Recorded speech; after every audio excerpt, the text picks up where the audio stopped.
Child sexualization, the need for parental involvement. Childhood, a time recognized as innocent, pure, and joyful, is a fundamental part of development for all into adulthood. However, this innocent time seems to be fading away from our younger generation due to a concealed effect of the media, child sexualization. But what exactly is the media? Well, the media is a ubiquitous source of influence, ranging from social media and television to magazines and fashion, as they all lead to the conformity of a society. As stated by Mónica Díaz-Bustamante Bentica from the Department of Market Research at the University of Madrid, this modern conformity is a leading cause towards child sexualization as children feel the need to comply with societal standards, thus causing a loss of childhood. And with 92% of children indicating media usage daily, according to the Pew Research Center, adolescent sexualization is becoming increasingly imposed on children. So, as the younger generation becomes more intertwined with the media, a question of concern is beginning to rise. Should children's access to the media be restricted or controlled by parents?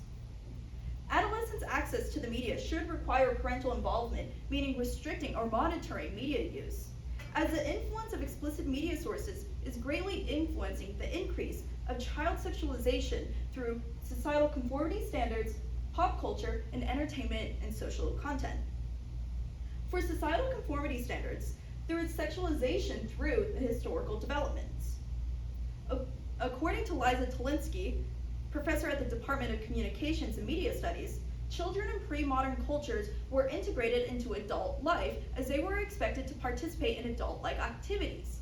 Then, there was a shift to innocence and children being seen as sensitive in the 20th century. Now, there is a return to early maturity in childhood in modern times, creating conformity towards the acceptance of childhood sexualization. There is also the influence of sexualized consumer products with neurosensitivity. As reported by Sarah Braggs from the Faculty of Education at Open University, the influence of sexualized products that emphasize body parts and shapes and replicate adult styles have led to a debate within parents on whether they should allow their child to be exposed to sexualized products. It was found that many parents responded by saying that the battle was just not worth it. That is, it was not worth jeopardizing their relationship with their child to protect them over sexualized products, also known as child rights, for they believed that this was part of a rebellion. And according to Kathy T. Dew from the Department of Psychology and Neuroscience at the University of North Carolina, the natural rebellion against parental authority is known as neurosensitivity. Therefore, as children are exposed to consumer products, they are highly attuned to the social context, meaning these products further increase sexualization through childhood development. There is also sexualization through pop culture, specifically the fashion industry.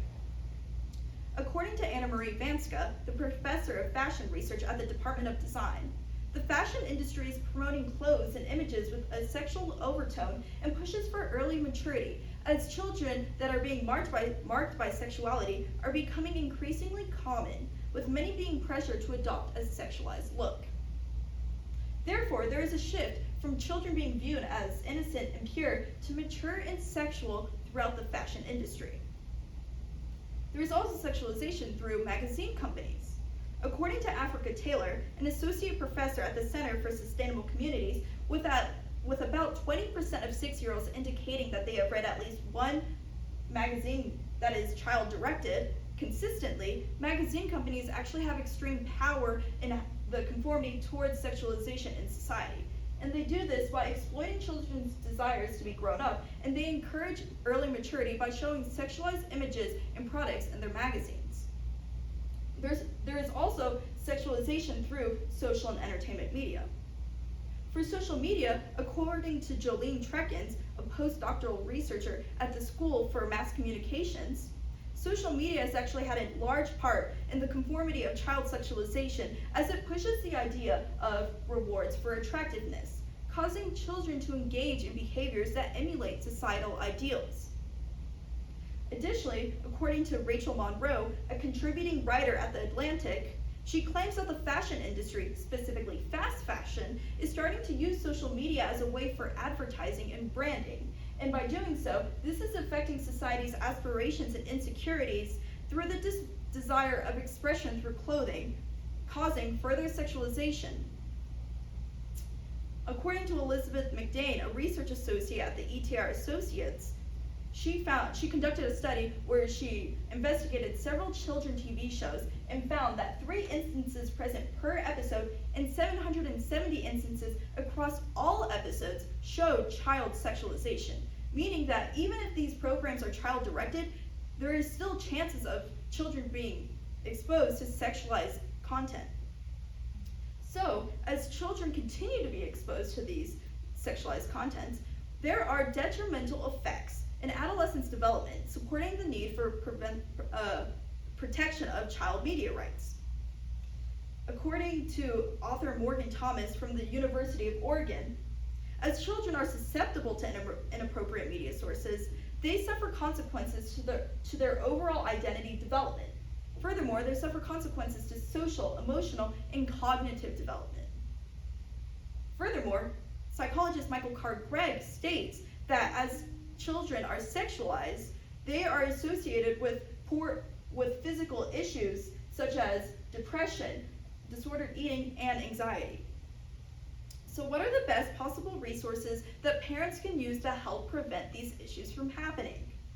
Well, a possible resource can be the American Academy of Pediatrics policy statement, which recommends the implementation of a family media use plan, also known as an FMUP.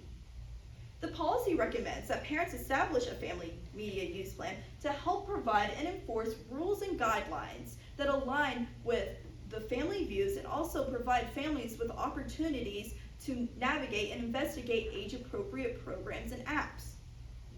The limitations to the FMUP, however, is that different prevention approaches are required for each family, as media exposure patterns vary all across adolescence. Furthermore, the advantages to the FMUP is that this is customizable for each family, and it establishes a healthy relationship with the media. The disadvantages, though, is that this may cause rebellion among children, also known as the neurosensitivity, and it does not completely prevent consequences. However, parent restriction of media exposure is shown to be correlated to a lower chance of harassment and sexualization online in adolescents who were restricted in media use versus those who were not. So in conclusion, parents should supervise and restrict explicit media exposure to prevent childhood conformity to sexualized media content. Ultimately, it is the job of parents to protect their children as they are extremely susceptible to explicit media exposure. Thus, parental involvement is necessary in the prevention of childhood sexualization. Thank you. What information did you need that you weren't able to find? Well, when I began researching, I didn't find a specific article or study that talked about how parent involvement is really necessary in the conformity towards sexualization.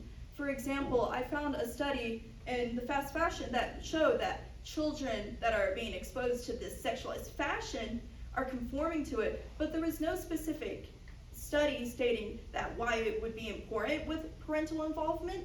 However, with the studies of the detrimental effects such as depression, disordered eating, and anxiety, I was able to draw the conclusion that ultimately this parental involvement will be helpful to prevent the conformity to sexualization.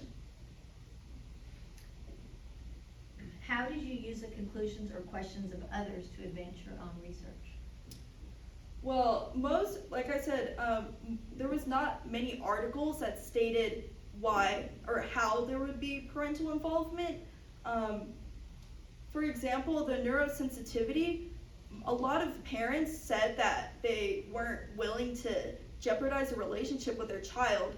And so with that conclusion, I was able to draw a different perspective into my presentation, because many parents aren't willing, or they don't see that much of an issue of sexualization in their children, but with this conclusion and also the detrimental effects to their emotional and their cognitive and their social development, because that's being that there's issues in that development through sexualization, throughout those conclusions, I was able to come to the conclusion that parental involvement is necessary.